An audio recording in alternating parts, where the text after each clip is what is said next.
మన రక్షకుడును ప్రభు అయిన యేసుక్రీస్తు నామంలో మీ అందరికీ వందనాలు తెలియజేస్తున్నాం. దేవుని బిడ్డలారా దయచేసి గమనించండి. దైవజ్ఞ మినిస్ట్రీస్ ద్వారా ప్రతి ఉదయం వర్తమానాలు అందిస్తున్నాం. దయచేసి మా కొరకు ప్రార్థించండి, మన పరిచర్య కొరకు ప్రార్థించండి. మీ అందరి కోసం మేము ప్రార్థిస్తున్నాం. ఈరోజు దేవుని వాక్యమును చదివి కొద్ది నిమిషాలు మీతో మాట్లాడాలని నేను ఆశపడతా ఉన్నాను. సామెతల గ్రంథము నుండి 13వ అధ్యాయము మొదటి వచనాన్ని ఒకసారి జ్ఞాపకం చేసుకుందాం. తండ్రి శిక్షించిన కుమారుడు జ్ఞానము గలవాడగును, అపహాస్యకుడు గద్దింపునకు లోబడడు. చిన్న ప్రార్థన. మహాపరిశుద్ధుడైన తండ్రి, నీ వాక్యమును నాలో ఉంచి మా బిడ్డలందరితో మాట్లాడి బలపరచుమని యేసు నామములో ప్రార్థిస్తున్నాం తండ్రి, ఆమేన్. దేవుని బిడ్డలారా గమనించండి, సామెతల గ్రంథములో ఒక విశేషమైనటువంటి మాట రాయబడి ఉంది. 13వ అధ్యాయం. తండ్రి శిక్షించిన కుమారుడు జ్ఞానము గలవాడు. తండ్రి కుమారుల మధ్య ఉండేటువంటి బాంధవ్యాన్ని మనం ఒకసారి జ్ఞాపకం చేసుకుందాం. అబ్రహాము కుమారుని గూర్చి మనం చూడవచ్చు. అలాగే తప్పిపోయిన కుమారుని గూర్చి కూడా మనం చూడవచ్చు. దేవుని బిడ్డలారా, ఈరోజు తండ్రి కుమారుని చాలా ప్రేమిస్తాడండి. తండ్రికి ఉండే ప్రేమ వేరు, కుమారుడికి ఉండే ప్రేమ వేరు.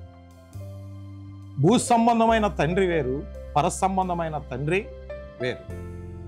ఈరోజు చాలామంది బిడ్డలు భూ సంబంధమైన తండ్రిని ప్రేమిస్తున్నారు, కానీ పర సంబంధమైన తండ్రిని ప్రేమించట్లేదు. భూ సంబంధమైన తండ్రి అంటే నీకు జన్మనిచ్చినటువంటి తండ్రి. పర సంబంధమైన తండ్రి అంటే ఈ సృష్టిని సృష్టించినట్టు సృష్టికర్త అయినటువంటి ప్రభు అయినటువంటి యేసు క్రీస్తు, ఆయన మనకి తండ్రిగా ఉన్నాడు. దేవుని బిడ్డలా దయచేసి గమనించాలి. ఈ భూ సంబంధమైనటువంటి తండ్రి శిక్షించినప్పుడు, గద్దించినప్పుడు పిల్లలు ఏమవ్వాలట? లోబడాలంటండి. దేవుని బిడ్డలారా గమనించండి. తప్పిపోయిన కుమారుడు గురించి మనం ఆలోచన చేయాలి ఒకసారి. తప్పిపోయిన కుమారుడు తండ్రి మీద ఎదురు తిరుగుతూ ఉన్నాడు. తండ్రిని అపహాస్యం చేస్తూ ఉన్నాడు.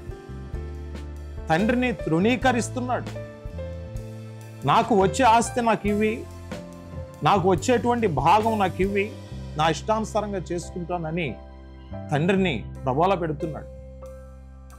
కుమారుడి యొక్క పరిస్థితిని తట్టుకోలేక తండ్రి తన ఆస్తిని కుమారుడికి ఇచ్చాడు. తప్పిపోయిన కుమారుడు ఆస్తిని తీసుకుని దూరదేశం వెళ్ళిపోయి, స్నేహాలకు అలవాటైపోయి, లోక సంబంధమైన ఆశలకు అలవాటైపోయి, తన దగ్గరున్నటువంటి ఆస్తినంతా, తన దగ్గరున్నటువంటి డబ్బునంతా వ్యర్థమైన వాటికి ఖర్చు పెట్టేశాడు. దేవుని బిడ్డలారా గమనించండి.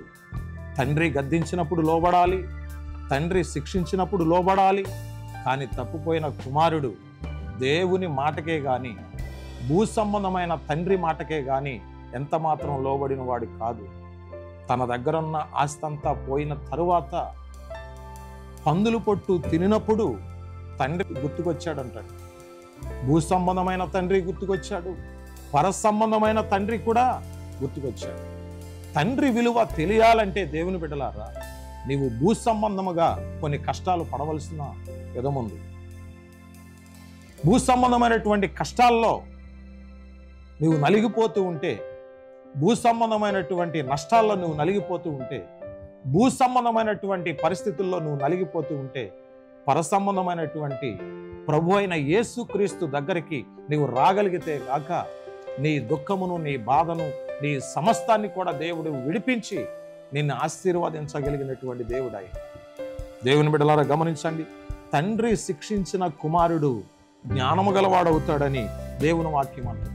నీవు జ్ఞానము కలిగిన వాడిగా ఉండాలా?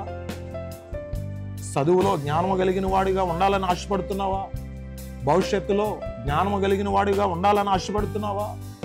భూ సంబంధమైన తండ్రి గద్దించిన, పర సంబంధమైన ప్రభు అయిన యేసు క్రీస్తు మనల్ని గద్దించిన, మనం లోబడినప్పుడు తప్పక దేవుని ఆశీర్వాదాలు మనపైన ఉంటాయి. ఈరోజు వాక్యం వింటున్న సహోదరుడా, సహోదరి, నీవు ఎవరివైనా కానీ దేవుని యొద్దకు రా. పరిశుద్ధాత్మ దేవుడు నిన్ను ఆశీర్వదించి ముందుకు నడిపిస్తాడు. దేవుడి మాటలను దీవించునుగాక. నీ కొరకు నేను ప్రార్థన చేస్తున్నాను.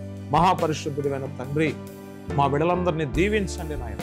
నీవు గద్దించినప్పుడు, నీవు శిక్షించినప్పుడు మేము లోబడేటువంటి మంచి మనస్సు మాకందరికీ అనుగ్రహించి దేవా మీకు స్తోత్రాలు. తప్పిపోయిన కుమారుడు తండ్రికి దూరమై ఎన్నో బాధలు కొని తెచ్చుకున్నాడు నాయన. ఈరోజు నీకు దూరముగా మేము ఉండకుండా నీకు సమీపస్తులుగా ఉండి నీ ఆశీర్వాదాన్ని పొందుకునే కృప మా అందరికీ దయచేయమని యేసు నామములో ప్రార్థిస్తున్నాం తండ్రి. ఆమేన్. God bless you. అందరికీ వందనాలు.